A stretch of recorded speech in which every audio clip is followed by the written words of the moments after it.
everyone, on this episode of Coding with Kate, we are going to be talking about the pros and cons of CPT, or Current Procedural Terminology.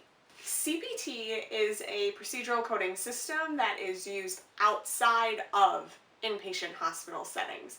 So you'll use it in outpatient hospital settings, clinics, physicians' offices, ambulatory surgery centers that are not connected to a hospital. You will be coding with CPT for whatever procedures they are having done. And I dislike it quite a bit.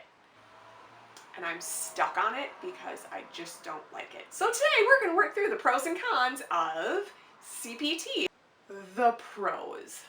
I would say the pros of CPT is they bundle codes. Now, what I mean by bundling codes is for some procedures that have components that commonly happen together, they include all of that within one code. So you don't need separate codes for separate components. So I can understand where bundling codes is great because you don't need to search through the book to find the other codes you need. It's all wrapped up in one. Another pro I could come up with, they use similar language as doctors. Yes, they use essentially the same language that doctors do, for the most part, which is easy because then you don't have to translate the op report. You don't have to translate it into the root operation like in PCS. So you don't have to worry about doing that. So that's kind of good. But then that brings us to some of our cons. So some of our cons, going off of the similar language, that makes it super tricky to actually find the procedure you're looking for in the index. So it is very difficult to look in the index since the doctors use quite a few different terms for a lot of procedures, and I just don't know what to look for in the index. What word do I look for? And what's even worse about the index is in my courses, they will actually tell you that don't rely on going to the index to code every procedure because you may not find the term that you're looking for, or it will take you to the wrong place. Well, then what good is the index if you can't search it? So then you're stuck with going into the main part of the book, but that's a hassle too. And I'll get to that con pretty soon. But as far as with the unsearchable index, another con that kind of causes that is they don't emphasize finding the root operation or the objective of the procedure. Since we aren't focused on finding the objective of the procedure, it makes it very difficult to search for that procedure in the index because you don't know what term CPT is using for that procedure. So that makes coding for beginners insanely frustrating, or at least for me. Other cons, why it's frustrating for me, it's because I'm a visual and a kinesthetic learner, and this book is not set up for visual and kinesthetic learners. This book is black and white. There's no color-coded sections. There's no tables to actually build each part of your code. It's just black and white and lists of codes. Black and white, lists and lists of codes. That's all it is. Lists and lists. So you have to go through line by line every single code and read every single procedure because each one is a variation of the procedure until you find the one that fits your needs. You have to read every single description until you find it. So this is not for visual learners at all. So with the whole visual learners thing, I would say CPT really isn't organized in the way PCS is. This goes back to the lists and lists. From what I can gather, the sections are essentially in body systems, but since it's black and white, it's really hard to find the body system you need. And then within there, I honestly couldn't tell you if it's by body part or by what type of procedure. So CPT does not help me in that sense. And it's because it's not organized in the way PCS is.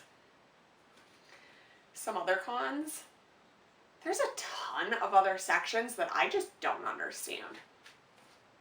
Like E and M codes.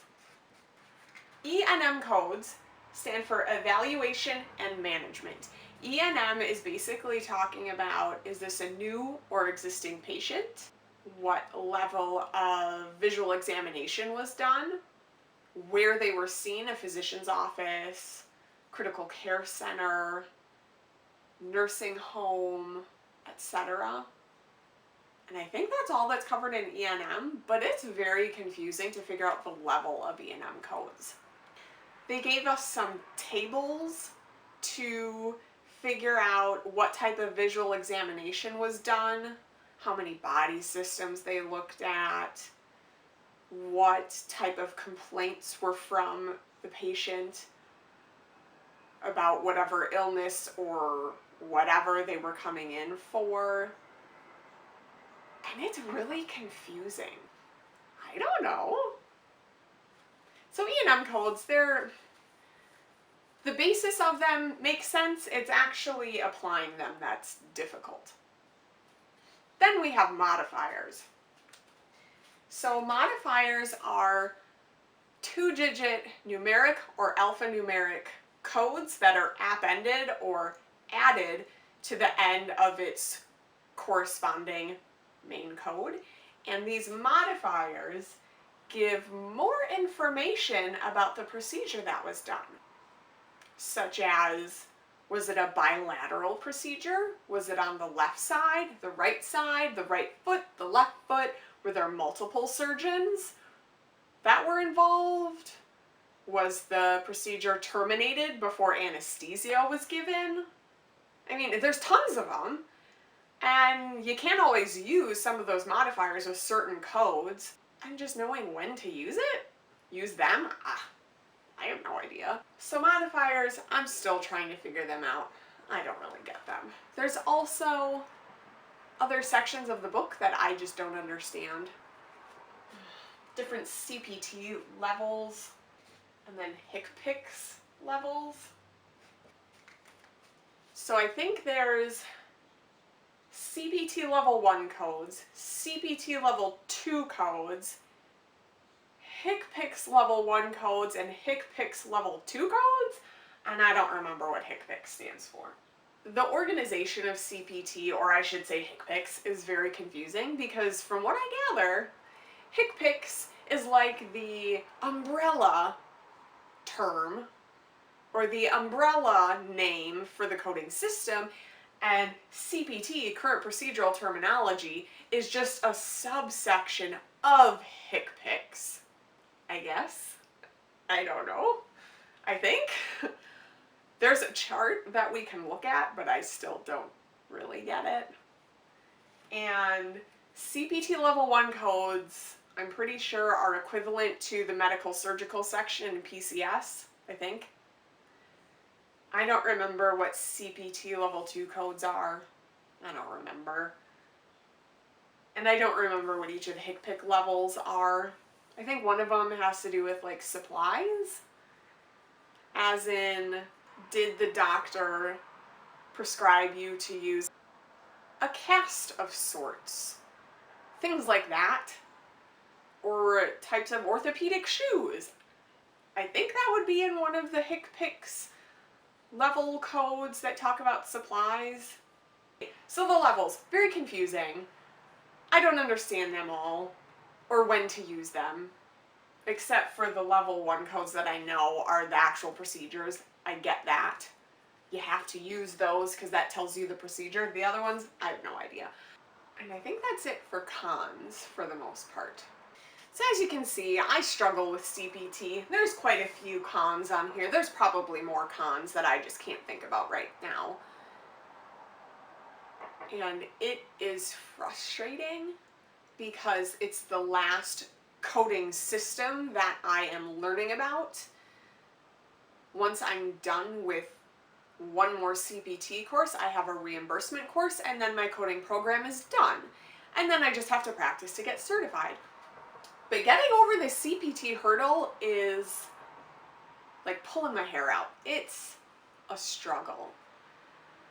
And what's even worse is, from what I gather, that most coding positions for newly certified coders are in outpatient settings where you use CPT codes. And since I haven't mastered the basics of CPT codes, I'm kind of between a rock and a hard place. I don't really know how to get over or to unlock the key to navigating and using the CPT codebook. I haven't figured it out, and I need to figure it out because I'm almost done with my coding program, and getting certified is within reach. I'm hoping by the spring of 2018 to take the certification exam. But I have to figure out CPT first until I can do that, and I'm nowhere close to being ready for that. So that's a frustration, and that's why I don't have any videos on CPT yet, because I feel like I'm doing a disservice to you to attempt to teach you how to use CPT when I don't fully understand it. I am not your resource for CPT right now, but hopefully I'll get there, and then I can help anyone with CPT coding, but I'm not even close yet. So CPT won't be on my list of videos. We're going to stick with ICD-10-CM, the Diagnosis Code Book, and ICD-10-PCS, Procedural Coding System for Inpatient Hospital Settings, because I understand them both, I like them both, and I have a very strong basic understanding of them. So I'm able to continue to teach you how to use them as I continue to learn more and more and master more and more skills. We're going to stick with that. So, subscribe to this channel if you want more on diagnosis coding and procedural coding system, PCS.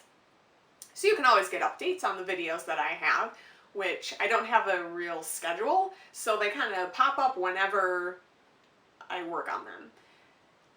So make sure you subscribe so you're always in the know and you always get the notifications of them. Comment below if you have any questions, if you have the same gripes about CPT, or if you really like CPT, let me know why and how you do it, because I would love to know. So I will see you all later when we jump back over to diagnosis and PCS coding. Bye!